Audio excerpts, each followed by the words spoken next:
You're sealed inside a stone cell deep beneath the largest arena ever built. Above you, 50,000 Romans have just watched your husband die, ripped apart by a lion for sport. The roar of the crowd is fading now.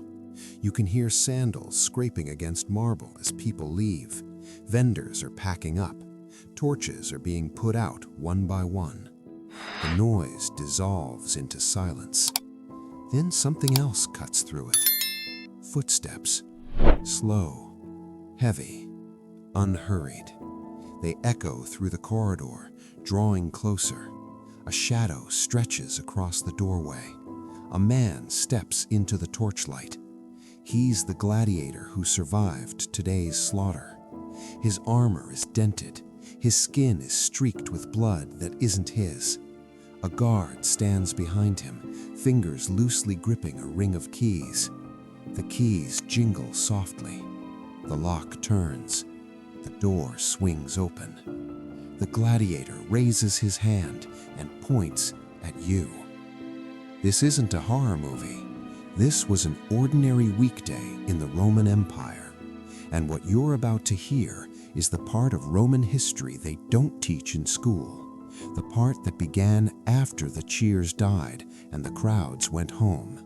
A state-organized nightmare that only came alive once the arena fell quiet. This isn't rumor. It isn't speculation. Roman writers described it, and the evidence is carved into stone beneath the Colosseum itself. Stay with me to the end, because after this, you'll never see ancient Rome the same way again. Welcome to Hidden Secret Tales. For decades, Hollywood has sold us a carefully polished myth about gladiators. Movies like Gladiator and Spartacus show us blood, honor, rebellion, and courage. We see warriors standing tall beneath the sun, swords raised, crowds roaring as fate is decided in the sand. But what those films never show is what happened after the games ended, when the spectacle turned inward, when the entertainment didn't stop but changed shape. What followed was so disturbing that modern historians had to invent a term to describe it: victoria carnalis, the victory of the flesh. The Romans never used that phrase. To them, it wasn't shocking. It didn't require explanation. It was simply how the system worked. Here's what we know beyond any serious doubt. Roman authors like Martial, Juvenal, and Seneca describe a world where conquered women were confined beneath arenas and distributed as rewards, not symbolically, but physically, granted to gladiators who fought well and survived. Not a few bad actors, not corrupt guards, not secret crimes. This was organized by the Roman state, the same government that engineered aqueducts, highways, and legal codes also engineered the logistics of sexual domination. Let that sit for a moment. The civilization celebrated as the foundation of Western law also perfected the mass administration of human suffering. Before we go further, pause for just a second. If you believe buried history deserves to be uncovered, even when it's uncomfortable, tap the like button. Drop a comment telling me where you're watching from. Because this story isn't just about ancient Rome. It's about what empires do when no one is looking. Now, let's go underground. To understand what happened beneath Roman arenas, you first have to understand how Rome transformed human beings into inventory. This wasn't chaos, it wasn't random cruelty, it was systematic dehumanization enforced through law and ritual. The process began the moment Roman legions conquered new territory. When Rome crushed resistance in Gaul, or obliterated a city in Judea, or pacified tribes in Britain, victory didn't end on the battlefield. It triggered administration. Men of fighting age were separated and sent to mines, quarries, or gladiator schools, places designed to extract labor or blood. Children were sold through slave markets across the empire. And women? Women were categorized as captiva, war captives claimed by the state. Under Roman law, captiva were no longer legally human. They were classified as res, things, the same legal category as livestock or furniture. A conquered woman had no more legal protection than a chair. Anything done to her wasn't considered a crime because Roman law didn't recognize crimes against objects. But Rome didn't rely on legal definitions alone. It relied on spectacle. The games weren't just entertainment, they were political theater, designed to terrify the conquered and condition Roman citizens to accept absolute power. When spectators watched a captured chieftain torn apart by wild animals, they weren't just witnessing execution, they were watching a lesson. This is what happens to those who resist Rome. And then came the most disturbing part of the day, midday, when elite citizens left the arena for lunch. That's when the games became truly sadistic. Historians call these events fatal charades, mythological reenactments where condemned prisoners were forced to act out legendary stories, except the deaths were real. Martial, writing in the 1st century AD, describes these scenes with a chilling casualness, like a food critic reviewing a dish. In one account, a prisoner is dressed as Orpheus, the musician who could charm animals with his song. He's sent into the arena holding a lyre. Then a bear is released. Martial remarks, almost disappointed, that the music failed this time. The bear tore the man apart while tens of thousands of spectators snacked on honeyed dates. In another passage, warning, this is deeply disturbing, Martial describes a woman forced to reenact the myth of Pasiphae, who in legend mated with a sacred bull. In the arena, this meant she was assaulted by an animal in front of the crowd until she died from her injuries. Read that carefully. The Roman state created a system where people were raped to death as public entertainment. This wasn't the obsession of one deranged emperor. It happened for decades. Senators brought their children, vendors sold refreshments, events were advertised on city walls, and Martial praised it. Whatever myth invents, the arena makes real. He meant it as admiration. This was the cultural machinery that also turned conquered women into rewards. Now we need to talk about the men who received those rewards, because gladiators occupied a contradiction Rome never resolved. They were slaves, legally worth less than animals, and yet they were celebrities. Their faces appeared in mosaics. Their names were scratched into walls by fans. Graffiti in Pompeii calls one gladiator the sigh of the girls, and another the delight of the ladies. Elite Roman women were obsessed with them. Aristocratic wives bribed guards to sneak into gladiator barracks. Affairs with gladiators became a recurring scandal among Rome's upper class. One fighter named Sergius was notorious for sleeping with multiple married noblewomen, publicly humiliating powerful families. Even their sweat was commodified. After fights, gladiators were scraped down, their sweat mixed with olive oil and sold as cosmetics and aphrodisiacs.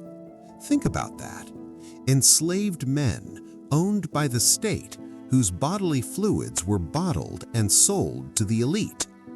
And yet, Rome feared them. The Spartacus revolt of 73 BC traumatized the Roman imagination.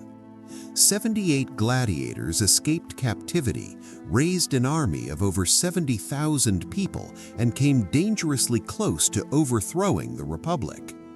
For 2 years, they crushed Roman legions. When Rome finally regained control, it crucified 6,000 survivors along the Appian Way, one cross every few dozen yards, stretching for miles. That image never faded. Every gladiator holding a sword reminded Rome how close it had come to collapse. So the empire faced a problem.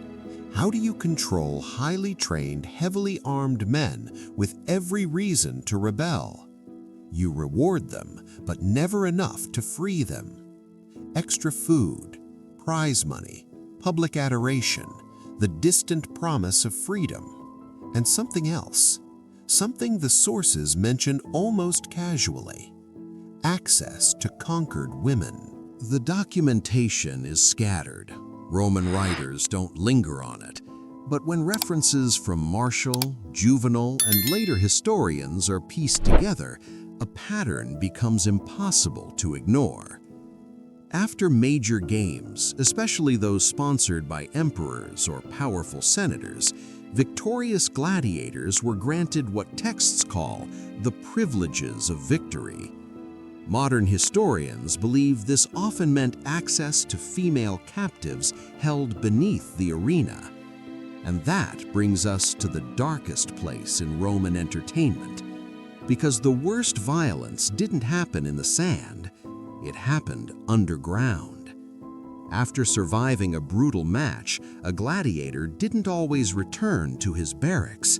Still wearing his armor, still coated in blood and dust, he was escorted downward into the hypogeum, the vast underground complex beneath the arena floor. Oil lamps flickered along stone walls. The air smelled of iron, sweat, and animal waste. Cages rattled as lions paced in darkness. Elevators creaked, ready to lift the next spectacle into daylight. This world was invisible to the crowd above. That was intentional.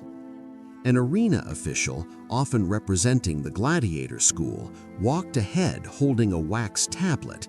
Not symbolic paperwork, actual inventory, names, numbers, categories. They stopped at a section of chambers most spectators never knew existed. These weren't standard prison cells. Archaeological excavations beneath amphitheaters across the empire, Capua, Pompeii, Pozzuoli, and beneath the Colosseum itself, have revealed small stone rooms with disturbing design features. Stone benches set at precise heights, iron rings embedded in walls, low, waist-high, and higher. Doors reinforced with iron that locked from the outside. Chains permanently fused into stone. These rooms weren't improvised, they were engineered. The women held there were captives, state property processed through Rome's conquest bureaucracy. Officials recorded them in ledgers, assigned numbers, classified origins: Germanica, Britannica, Parthica. Human lives reduced to labels. The gladiator was shown a row of doors. Some accounts suggest he could choose, others imply assignments were made. Either way, a guard unlocked the door. Sometimes the woman was dragged out, sometimes the gladiator was pushed inside. Then the door was locked. Roman writers never describe what happened next. They didn't need to. The architecture tells the story. This wasn't illegal, it wasn't controversial, it was administrative. The same officials who scheduled animal fights and maintained arena machinery oversaw this system. From the state's perspective, it was efficient. It rewarded loyalty without granting freedom. It cost nothing, these women were already spoils of war, and it reinforced Rome's core message: victory equals access, power equals ownership. One Roman writer summarized it coldly: the victor claims his prize, just as the empire claims its provinces by right of conquest. Now we need to talk about the physical evidence, because once you see it, denial becomes impossible. When excavations beneath the Colosseum began in the 1800s, researchers focused on engineering marvels, elevators, trapdoors, tunnels. But something didn't fit. Certain rooms served no logistical purpose. They were too small, too isolated, too deliberate. Typically between 100 and 150 square feet. The benches were too narrow for rest, the iron rings positioned for restraint, scratch marks gouged deep into stone, desperate attempts to escape. Cassius Dio, writing in the 3rd century, mentions chambers beneath amphitheaters for those awaiting their use. The phrasing is chilling. But the most haunting evidence comes from graffiti. Beneath the amphitheater at Capua, where Spartacus once rebelled, archaeologists found inscriptions scratched into stone, some in Latin, others in Celtic languages, many fragmented, a few heartbreakingly clear. I was Amala of the Brigantes. I saw my children killed. Now I am nothing. Another reads, "To any God who hears, let me die before tomorrow." These voices never appear in Roman histories. Emperors get monuments, generals get triumphs, victories get names. But stone remembers what power tried to erase. And the design tells us something crucial. This system was built for repetition. These weren't secret abuses. They were permanent features of Roman entertainment. So the next time someone tells you Rome was the height of civilization, remember this. Remember what happened after the crowd left. Remember what waited beneath the arena floor. Because empires don't fall only from outside enemies. They collapse from what they normalize. This has been Hidden Secret Tales. And if this changed how you see history, make sure you're subscribed because there are many more truths buried just beneath the surface.